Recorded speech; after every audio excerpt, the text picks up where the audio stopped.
Kalingap. Hi mga kalangga! Please support Wow Life TV. Thank you. You're Mr. Good Vibes. Yeah!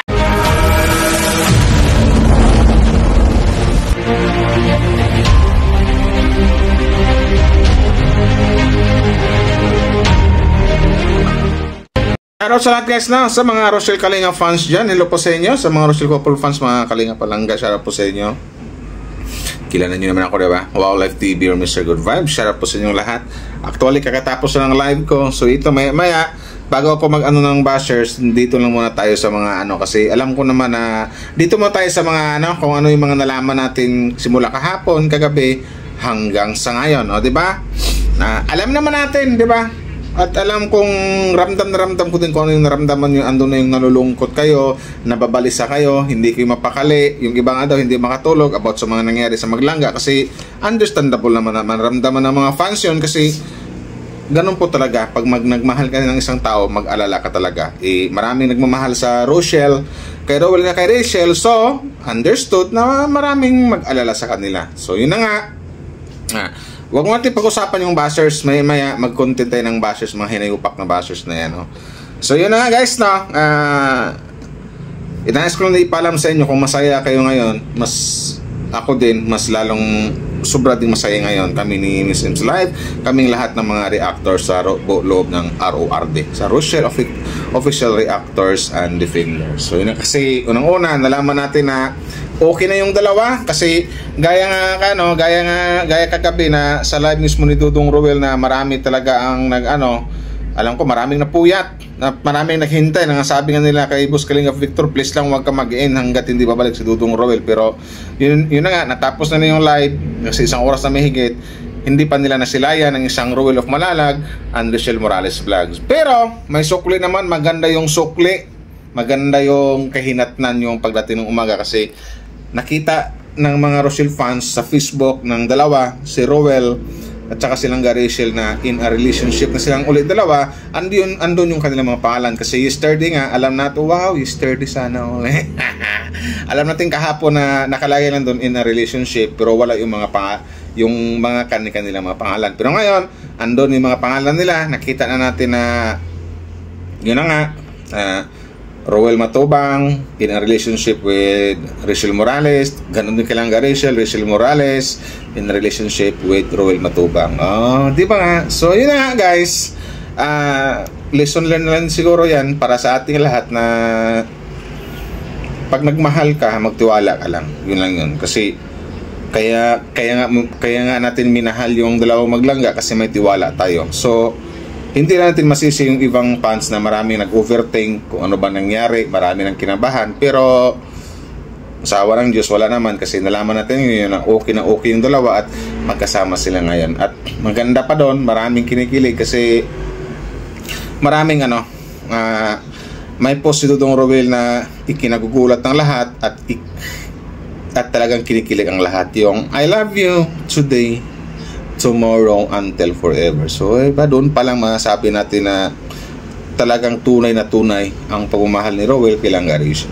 So yun. Tsaka mahal na mahal din ni Langga Rachel ang isang Dudong Rowell, diba? Hindi nila matiis ang isa't isa. So yun yung masasabi ko. About naman sa mga bashers na sobrang saya kahapon pero malungkot naman sila ngayon. So about sa mga bashers, no? Kung ayaw nyong mapahiya siguro, kung ayaw nyo makita yung pagmumukha din sa channel ko, iwas-iwasan nyo na pong mang-bash or magsalita ng hindi ka nice sa dalawang Maglangga namin. Kasi unang-una, wala nang magandang itudulot yan. Matutuwa ba kayo na may tao kayong masasaktan?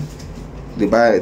Alam ko, hindi naman kasi alam ko naman mga tao rin kayo. Pero nangibabaw kasi yung nangingibabaw kasi yung inggit sa puso nyo.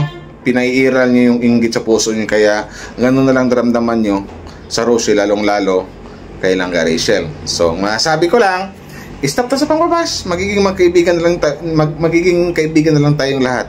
Tanggapin nyo lang sa sarili nyo na talagang sikat yung Langga namin. Maraming blessings na natanggap yung Langga namin. Yun na lang yun, huwag na kayong mainggit. At saka, doon sa may mga fans kasi nagsabi na mayroon daw kaya nakaganyan sila, Great Rachel, kasi yung iba may gusto kay Rowell. Wag ganun. Kung sa mga ibang bashers dyan na may gusto kay Rowell, Ibaling nyo lang sa iba yung ano nyo, yung pagkagusto niya Crowell. Yun lang. Kung mayroon man ha, yun ang sasabihin ko. Huwag na kayong manggulo ng relasyon. So yun ang mga sabi ko sa ibang mga bashers. Basta kaming mga fans ngayon, sobrang saya lang namin ngayon kasi yun na nga, maayos yung dalawa. In love sa isa't isa, magkasama daw sila ngayon. Alam ko, nagcha-charity sila ngayon, guys. So, maraming post sa Facebook na nakakilig, o diba? Alam mo naman pag sinabing Rochelle, sabi nga, power couple nga ng Kalingap, sabi ni Boss Kalingap Rap. So, hindi basta matitibag yan.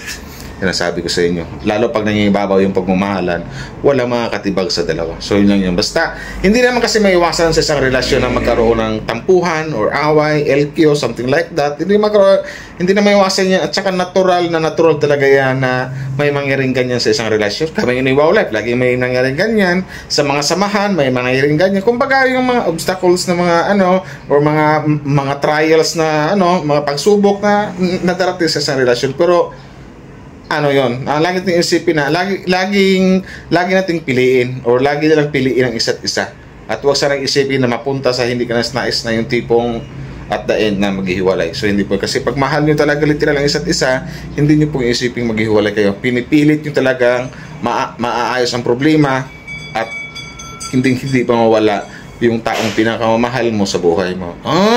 Jiva, ganun lang yun.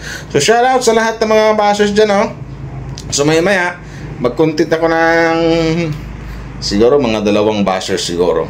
Pero para hindi toxic, in a nice way, in a good way, kamo ganyan ang content ko sila. Hindi ko sila babastusin. Ibabalik ko lang ulit sa kanila kung ano yung mga pinagsasabi nila kay Langga Rachel or dito sa Rochelle couple. Basta shout out sa lahat ng mga Rochelle fans. Okay pa, so alright ang maglangga natin ngayon. Sobrang sweet nila, sobrang lambing nila. At may post mga si Dudong na sa Facebook reels niya na may background music na I need you like water, like bread, like wine. Yung tipong nakasandal silang Rachel sa kanyang dito, ang braso. Or sa bandang balikat na ba yun? Or sa braso? Sa braso yata, or balikat yan. Na sobra, talagang ramdam natin na kung gaano talaga kamahal ng isang Rolo Panalag ang isang Rachel Morales, di ba? Talagang hindi niya kayang mawala ang isang Rachel sa buhay niya kasi kagabi pa lang, di ba? Like before, naalala niya, sabi niya kung magkaroon man ng problema, hindi niya palalagpasin ng isang gabi na hindi maayos. So, okay yun. Saludo ako dun sa sinabi ng Dong Robel at ginawa nga niya kagabi na inabutan na yata ng mga alas 12 or hating gabi, di ba? So, yun na nga, kinabukasan, ang premyo doon sa mga fans, sa mga Rochelle fans na nagpupuyat, yung nakita nilang ayos na yung dalawa. So about naman sa mga issue ngayon, mga lumaganap na issue, ulitin ko lang po ulit, wag na kayo makisali po. Mas maigi pa, samahan nyo si Wow Life TV, mag-content ng mga bashers, tulungan nyo ako para naman kahit pa paano mabawasan yung mga nang babash sa Rochelle or kay Langga Rachel. So yun lang yun. Dapat matanim sa isip nila na hindi pala basta-basta mabash yung Maglangga or Langga Rachel kasi mayroon palang marami nagmamahal dyan at mayroong isang magiting na defender. Ay, gatay. So, yun lang guys, no? So, shoutout sa lahat ng mga Rochelle fans dyan. Basta manatiling masaya, kapit kamay lang, kapit bisig lang para sa Team Maglangga. Tulungan natin yung dalawa. So, ano yung mga pangarap nila? Kasi unang-una, pinasaya nila tayo, nila ni Rachel at saka ni Robel araw-araw, pinakilig tayo, pinasaya tayo, maganda yung tulog natin, nakahiga tayong nakangiti. Pero alam ko kagabi, may nangyari talagang hindi talaga tulog na puyat nang dahil na nga sa ramdam natin na parang may tampuhang nangyari yung dalawa, si Robel at saka si Langga Rachel. Pero as of now, sa ngayon, ayos na yung dalawa, okay pa sa alright. Nagmamahalan sila in a relationship ng dalawa ulit sa Facebook at sobrang sweet ng kanilang mga post. I love you today, tomorrow, and forever. Tapos sa reels ni Dudong Robel, ando na yung I need you like water, like bread, like wine. I need you like mercy from heaven's gate. There's a freedom in your arms. that carries me through. I need you.